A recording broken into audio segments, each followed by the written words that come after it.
Muito prazer, eu sou o professor Sérgio Henrique, de História e Geografia, aqui no Estratégia Concursos. Vamos agora resolver uma bateriazinha de questões a respeito da história do Mato Grosso no Brasil Colônia. Então, sem mais demora, de olho na tela, vamos lá.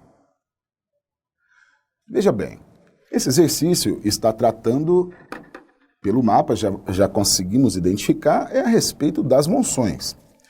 Temos que lembrar que as monções eram as expedições fluviais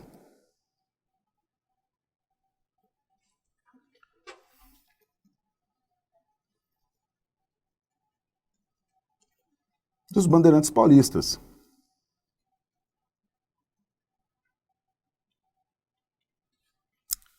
Lembrando também que os primeiros bandeirantes a chegar nesse território, nós podemos citar a bandeira de Pedro Aleixo. Mais tarde, podemos citar a de Antônio Pires.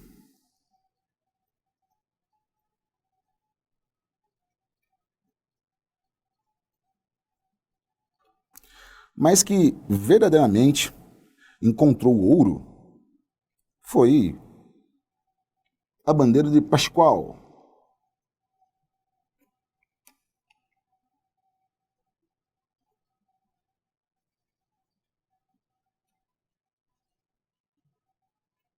Cabral. Então, o ouro que foi encontrado, aqui primeiramente, é ouro de aluvião. O que é o ouro de aluvião? É o ouro que é encontrado nas margens dos rios, que também podem ser chamadas faiscações. Então é importante observarmos que a história do Mato Grosso ela vai começar a partir do momento em que o ouro é encontrado no finalzinho do século XVII e no início do século XVIII. A região de Cuiabá foi uma das principais regiões mineradoras do Brasil, no século XVIII. E, olha só, para poder chegar lá, como os transportes eram muito rarefeitos, você não tem estradas, as poucas estradas que existiam na época eram estradas que estavam sendo traçadas pelas bandeiras. Então, os principais caminhos que eram tomados eram caminhos fluviais. Por exemplo, aqui nós temos um caminho terrestre, que é um dos caminhos mais antigos que nós temos. Aqui está a cidade de Franca, que era fornecedora de gado, de víveres para aqui a região de Cuiabá. E essa daqui era uma das principais estradas bandeirantes antigas. E aqui nós podemos ver, pelo rio Tietê, aqui nós temos a confluência do Rio Grande e Rio Paranaíba. Encontramos com o Tietê, formando o Rio Paraná. A partir da bacia do Paraná, nós podemos traçar aqui, por exemplo, Inhanduí, Rio Pardo, e aqui nós temos um varadouro.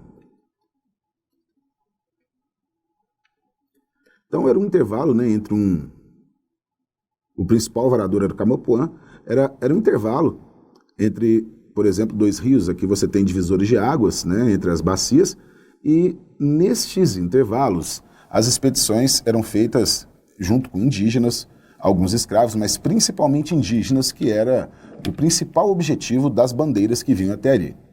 As principais bandeiras, vamos lembrar, eram as de preação. Preação é para caça ao índio, com o objetivo de escravização. Lembrando que os maiores inimigos dos bandeirantes eram as missões jesuíticas, justamente porque elas eram um alvo preferencial das bandeiras de preação. A maioria das bandeiras de preação também realizavam prospecção, ou seja, a procura de ouro. E também temos as bandeiras de captura, que são responsáveis pela destruição de quilombos, captura de escravos que foram fugidos. Então, vamos lá. O mapa acima ilustra a rota das monções do sul.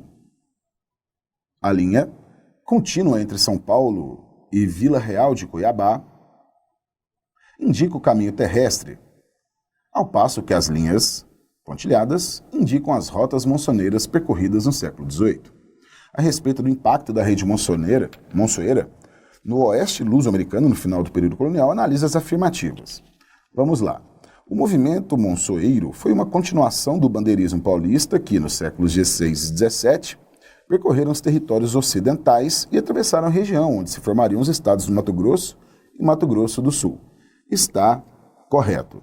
Então, para fazer uma ressalva, continuação do bandeirismo seria aqui uma segunda fase do bandeirantismo, tudo bem? Que é um perfil das bandeiras, as bandeiras monçoeiras. Então, a primeira alternativa está correta. Vamos à proposição 2. O mapa ilustra os itinerários das monções do Sul, estabelecidas em função das descobertas auríferas do rio Cuiabá, no início do século XVIII, a cargo da expedição liderada por Arthur de Sá Menezes, então governador-geral do Rio, São Paulo e Minas. Olha só, essa daqui não está legal não, porque o começo foi muito bem, mas aqui nós temos quem era o governador daquela época, né? Que foi o criador da Vila Real, do Senhor Bom Jesus de Cuiabá. É o Rodrigão, é o Rodrigo Moreira César.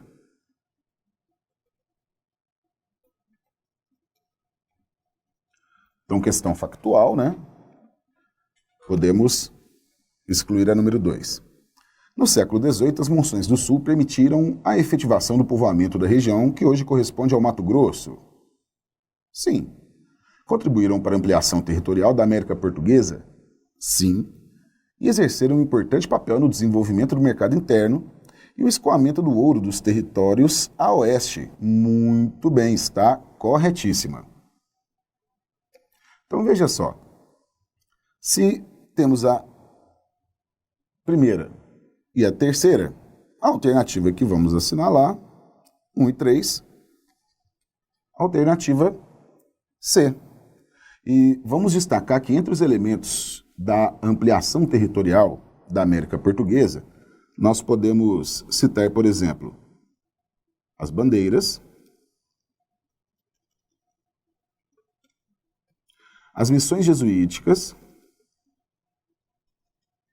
sendo que aqui no Mato Grosso, né, por exemplo, quando foi criada a capitania do Mato Grosso, um dos objetivos era barrar as missões espanholas, era uma região de disputa entre as missões. Por exemplo, pecuária. Tudo isso aqui colaborou para a expansão do território brasileiro. No caso de Mato Grosso, sobretudo as bandeiras, porque lá o século XVIII foi o século da mineração. Somente no XIX teremos a pecuária após a queda da mineração e também o ciclo do chá. Então vamos à nossa próxima questão. Assunto muito quente, né, no concurso de Mato Grosso, sempre perguntar aí sobre a escravidão e os quilombos. A maioria dos grandes concursos públicos pedem bastante esse tema, escravidão e resistência africana. Lembrando, quais são as principais formas de resistência escrava?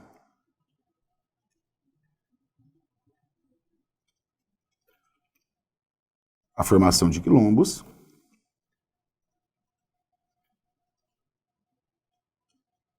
suicídio, aborto, fugas, né, que estão associadas aos quilombos, e assassinatos de senhores.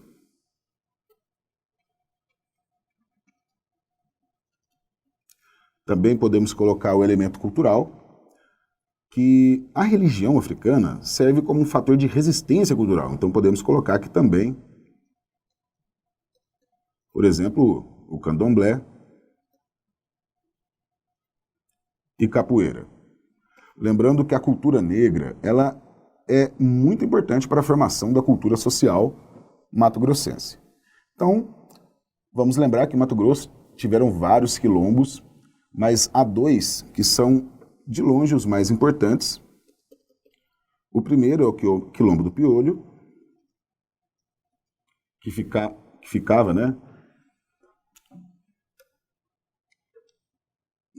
às margens do rio Piolho, que também poderia ser chamado de Cariterê. E outro é o Quilombo do Rio Manso,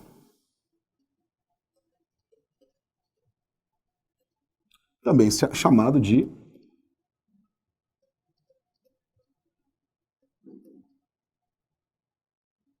Cansanção. Então, olha só. Piolicara Carucango? Não. Cariterê e Rio Manso? Correto. Alternativa, letra B. Vamos então à nossa próxima questão. Com relação a Teresa de Benguela, personagem histórico que inspirou a Lei 12.987, de 2014, assinale V para a afirmativa verdadeira e F para a falsa. Olha só, pessoal, a Teresa era esposa do líder, né, do Quilombo, do Cariterê. E aí, a afirmação. Teresa de Benguela governava tendo liderado a vitória definitiva contra as tropas metropolitanas e coloniais na década de 1770?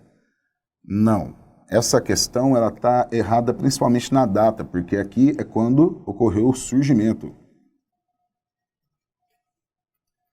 E os quilombos só foram totalmente combatidos a partir da abolição da escravidão e proclamação da República.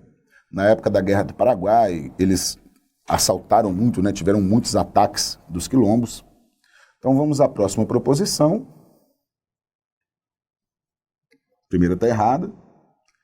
Teresa de Benguela liderava um quilombo considerado o maior e mais significativo da região de Vila Bela, por sua organização social e fartura de roças, congregando escravos fugidos, pretos livres e índios. Está correto. Aqui pode trazer alguma confusão, porque quando fala de escravo fugido é claro. Agora, os pretos livres são chamados forros,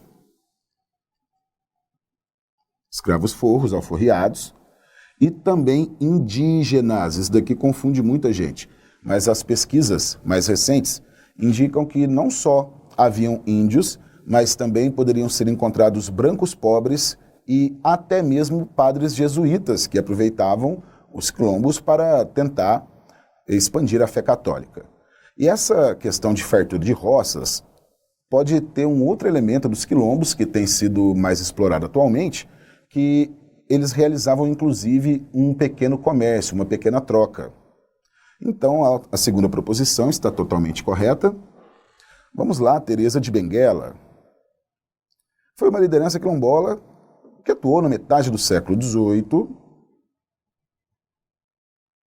quando surgiu o quilombo, comandando a estrutura política, econômica e administrativa do Cariterê? Sim. Até aqui está ok. Então, a primeira falsa, verdadeiro, verdadeiro. Então, direto. Alternativa correta, alternativa B. Então é isso aí, pessoal. Perguntas bastante tranquilas, lembrando que a prova é bastante factual e vale a pena de lembrar o nome aí das primeiras bandeiras e dos primeiros governos do estado de Mato Grosso. Pessoal, um grande abraço, bons estudos e foco no sucesso.